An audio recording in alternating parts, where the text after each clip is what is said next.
જોરદાર કે એકદમ સિમ્પલ પેપર હતો અને ઇઝી પેપર હતો.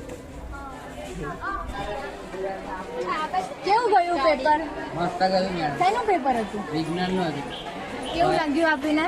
સારું લાગ્યું. પહેલાં મને એવું લાગતું હતું કે મને પેપર આવવા જઈશ તો મને શું થશે, બીક લાગશે, એવું થતું. પછી મને લાગ્યું કે આ તો એકદમ ઇઝી છે. મારો એક્સપિરિયન્સ ખૂબ સારો હતો. Thank you. શેનું હતું પેપર? કેવું ગયું? પેપર બીએનું હતું. પેપર બહુ જ સારું ગયું અમારું. અમે જે પ્રમાણે મહેનત કરી તે પ્રમાણે અમારા 50માંથી 51 જેવા તો માર્ક્સ આવી જ 51 માર્ક્સ. પહેલા થોડી ગભરામણ હતી પણ પેપર થયા પછી બધું ટેન્શન દૂર થયું. અમને બોર્ડ જેવો જ માહોલ લાગ્યો અને અમને જે બીક હતી એ બધી દૂર થઈ ગઈ.